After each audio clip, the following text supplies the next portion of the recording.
Sir Vallabhaneni Vamsi America పారిపోయాడు అని చెప్పేసి వార్తలు వినిపిస్తున్నాయి సార్. అంటే రెడ్ బుక్‌లో ఆయన పేరే ముందుంది. అందుకే ఆయన ఈ విధంగా అమెరికా వెళ్ళిపోయారని అంటున్నారు.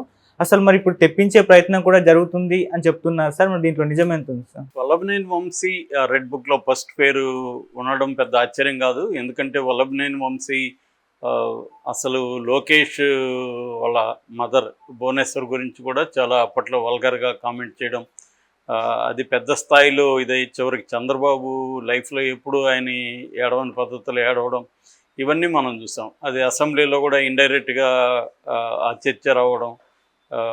సో ఇదంతా మనం చూసాం. సో అప్పటి నుంచి కూడా వల్లభనేని వంశీ అండ్ కొడాలి నాని వీళ్ళిద్దరూ మీదనే తెలుగుదేశం నాయకులకు కావచ్చు, కేడర్కి కావచ్చు, అందరికి కూడా తీవ్ర వ్యతిరేకత ఉంది. ఎందుకంటే వీళ్ళిద్దరూ ఒకప్పుడు తెలుగుదేశంలో ఉండి వైసీపీలోకి వెళ్ళారు. జగన్ కూడా స్ట్రాటజిక్గా వీళ్ళిద్దరి ద్వారానే ఎక్కువగా వీళ్ళని తిట్టించడం అవన్నీ చేశారు. సో దానివల్ల వల్లభనేని వంశీ అండ్ కొడాలి నాని మీద తీవ్ర ఆగ్రహం ఇవి ఉంది. లోకేష్ గతంలో కూడా చెప్పాడు, ఇక్కడ గన్నవరంలో మీటింగ్ పెట్టినప్పుడు కూడా మన యువగలం పాదయాత్రలో భాగంగా ఇక్కడ ఒక పిల్ల సైకో ఉన్నాడు, వీడొకప్పుడు నేను మంత్రిగా ఉన్నప్పుడు సార్ అంటూ నా వెంట తిరిగేవాడు, ఇప్పుడు రెచ్చిపోయి చేస్తున్నాడు, వీడికి నేను భయం అంటే ఏంటో చూపిస్తానని కూడా లోకేష్ అప్పుడు ఛాలెంజ్ చేశాడు.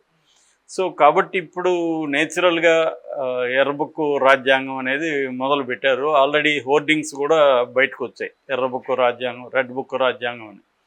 సో క్లియర్గా రెడ్ బుక్ అంటే ఏంటనేది కూడా లోకేష్ ఎక్స్ప్లెయిన్ చేశాడు. దీంట్లో వైసీపీ వాళ్ళు మా మీద దాడులు ఎవరెవరు చేశారో వాళ్ళ పేర్లు రాసుకున్నాం, అట్లాగే అధికారులు అక్రమంగా కేసులు పెట్టారు, వాళ్ళ పేర్లు రాసుకున్నాను. సో వీళ్ళందరికీ నేను లీగల్గా మాత్రమే ప్రొసీడ్ అవుతాం వీళ్ళ మీద అనేది మాట్లాడారు. అయితే ఇప్పుడు మనం కొన్ని పరిస్థితులు చూస్తే లీగల్గా మాత్రమే వెళ్ళట్లేదు, వీళ్ళు ఇల్లీగల్గా కూడా వెళ్తున్నారు. చాలామంది ఎమ్మెల్యేలు వీళ్ళే జేసీబీలు తీసుకెళ్ళి ప్రత్యర్థులు ఇల్లు కొల్లగొట్టుతున్న సందర్భాలు కూడా కనిపిస్తున్నాయి. సో నిన్న జగన్ కూడా నెల్లూరులో ఫస్ట్ టైం ప్రెస్ మీట్ పెట్టి మాట్లాడాడు. అందులో కూడా జగన్ వీళ్ళు రాష్ట్రం అంతా విధ్వంసాలకు పాల్పడుతున్నారు అనేది చెప్పారు. సో ఇటు పొంగనూరులో చూసాం, పెద్దిరెడ్డిని రాని లేదు, ఈవెన్ మిథున్ రెడ్డిని అరెస్ట్ చేశారు. ఇలాగా మామూలుగా ఎవరైనా ప్రత్యర్థులు పగా ప్రతీకారం తీర్చుకోవడం అంటే రెండు రకాలు ఉంటుంది. ఒకటి లీగల్గా కేసులు పెట్టడం, అది చేయడం. రెండోది ఇల్లీగల్గా వాళ్ళ మీద అటాక్స్ చేయడం, ఏదో ఒక కారణం చెప్పి వాళ్ళని ఇబ్బందులు పెట్టడం, ఇవి చేస్తారు.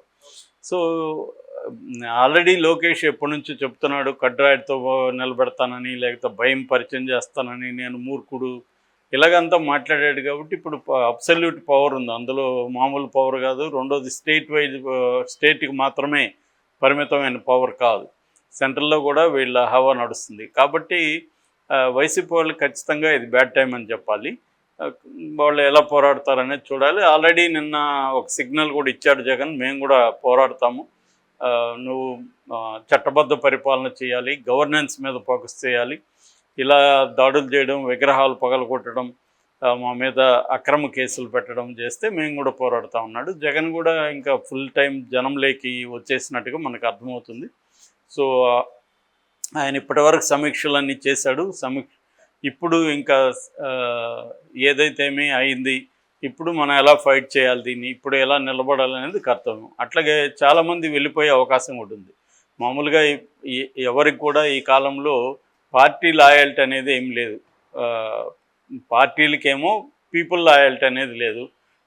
పార్టీలకు కూడా అధికారం కావాలి. పార్టీలో ఉన్న వాళ్ళకి కూడా ఎవరు అధికారంలో ఉంటే వాళ్ళ దగ్గరికి వెళ్ళిపోదాం అనేది ఇప్పుడు ఇవాళ ఆలోచిస్తున్నారు. ఇక్కడ మన తెలంగాణలో చూస్తే కూడా గతంలో కాంగ్రెస్ వాళ్ళు, తెలుగుదేశం వాళ్ళు, సిపిఐ ఇలాంటి వాళ్ళందరూ బీఆర్ఎస్కి వచ్చేసారు అధికారం ఉన్నప్పుడు.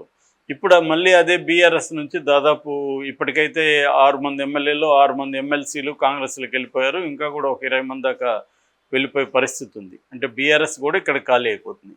అక్కడ పరిస్థితి ఏంటంటే చంద్రబాబు 11 మందిని లాగేసుకోవాలనేది చంద్రబాబుకి ఇప్పుడేం అర్జెన్సీ లేదు. వాళ్ళ వల్ల చంద్రబాబుకి ఏ రకమైన ఉపయోగం లేదు. సో వాళ్ళేమి జగన్కి బలం కూడా కాదు. గతంలో అంటే 67 మంది ఉన్నారు కాబట్టి 23 మందిని లాగాడు. ఇప్పుడు అవసరం లేదు, ప్రతిపక్ష పాత్ర కూడా లేదు జగన్కి.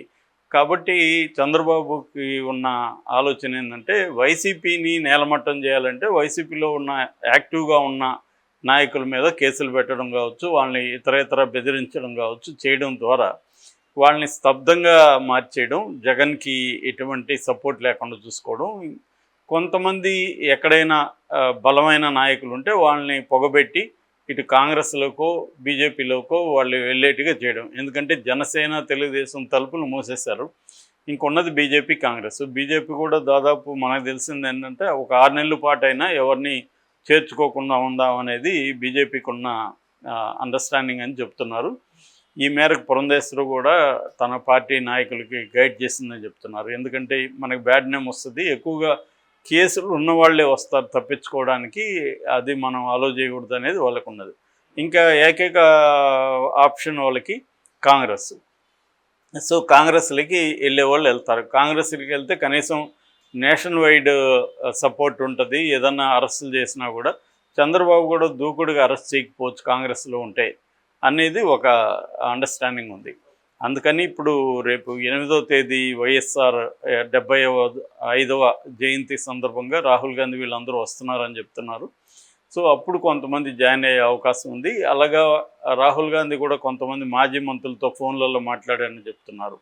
సో ఈ మొత్తం ఓల్ కాంటెక్స్ట్ చూసుకున్నప్పుడు వైసీపీలో నుంచి జంప్ అయ్యే వాళ్ళు జంప్ అవుతారు. కొంతమంది ఎమ్మెల్సీ లాంటి వాళ్ళు తెలుగుదేశంకి వెళ్ళే అవకాశం ఉంది. ఎందుకంటే తెలుగుదేశానికి మండలిలో బలం పెరుగుతుంది కాబట్టి తెలుగుదేశం కూడా ఎమ్మెల్సీలను చేర్చుకునే అవకాశం కనిపిస్తుంది. మిగతా వాళ్ళంతా కాంగ్రెస్లోకి వెళ్ళే అవకాశం ఉంది. ఒకవేళ ఛాన్స్ ఉంటే బీజేపీలోకి కూడా వెళ్తారు. సో ఈ నేపథ్యంలో వల్లభనేని వంశీ, కొడాలి నాని వాళ్ళు లాంటి వాళ్ళు మాత్రం ఖచ్చితంగా ఇబ్బందులు ఎదుర్కోవాలి. నాకు తెలిసి వాళ్ళు జైలుకి అయితే వెళ్తారు. ఇప్పుడు ఏంటంటే కొంత గవర్నెన్స్ మీద, అభివృద్ధి కార్యక్రమాల మీద, అమరావతి పోలవరం మీద చంద్రబాబు దృష్టి పెడుతున్నాడు. ఢిల్లీకి వెళ్ళి కూడా అనేక మంది మంత్రుల్ని కలిశాడు, ప్రధానమంత్రి హోంమంత్రితో సహా. సో ఆయన కొన్ని రాష్ట్రానికి కొన్ని ఫండ్స్ కావచ్చు, కొన్ని పథకాలు కావచ్చు తీసుకురావడం, అట్లాగే అమరావతిలో సెంట్రల్ సంబంధించిన ఇన్స్టిట్యూట్స్ ఒక 40-50 వస్తాయని చెప్తున్నారు. సో ఇవన్నీ తీసుకొస్తూ నేను గవర్నెన్స్ మీద, అభివృద్ధి మీద, సంక్షేమం మీద దృష్టి పెడుతున్నానన్న ఇది కలిగించి సమయం చూసి హఠాత్తుగా అరెస్టులు చేయడం అనే ప్రక్రియకి తెరలేకపోతున్నట్టుగా తెలుస్తుంది. అది చంద్రబాబు వ్యూహం అన్నట్టుగా. అంటే ఎవరు ఎక్స్పెక్ట్ చేయని టైంలో హఠాత్తుగా అరెస్టులు జరిగే అవకాశం అయితే కనిపిస్తుంది. ఓకే. సో అందుకని కొన్ని రకాల సిగ్నల్స్ని వాళ్ళు ఇస్తున్నారు ఆల్రెడీ. సో అందులో భాగంగానే లోకేష్ కూడా నిన్న జగన్కి వ్యతిరేకంగా మాట్లాడాడు. జగన్ మాట్లాడిన దాన్ని ఖండిస్తూ మాట్లాడాడు. ఆల్రెడీ తెలుగుదేశంలో కూడా చాలామంది జగన్ వ్యాఖ్యల్ని ఖండిస్తూ మాట్లాడారు. పత్రికలు కూడా వాలంటరీగా చాలా తెలుగుదేశం పత్రికలు రాశాయి. సో శాంతి భద్రతలు ఉన్నాయి యాక్చువల్గా ఆంధ్రప్రదేశ్లో, కానీ జగన్ దీన్ని శాంతి భద్రతలు లేదని నిరూపించడం కోసమే ఇవన్నీ చేస్తున్నాడు అన్న వర్షన్లో వీళ్ళు తీసుకెళ్తున్నారు. మళ్ళీ సేమ్ రాజకీయాలు మొదలవుతాయి, పాత్రలు మారాయి అంతే. Same revenge politics, same media, ఎవరి వైపు మీడియా వాళ్ళ సైడ్ తీసుకొని మాట్లాడడం, ఇవన్నీ ఇంకా రొటీన్గా మొదలవుతాయి. సో ఈ క్రమంలో ఇతన్ని ఇప్పుడు అమెరికా నుంచి తెప్పించడానికి పోలీసులు కూడా ట్రై చేస్తున్నట్టు చెప్తున్నారు వల్లభనేని వంశీని. యాక్చువల్గా అతను ఎలక్షన్ అయినాక కూడా వెళ్ళిపోయి కొన్ని ఏర్పాట్లు చేసుకొని వచ్చాడు.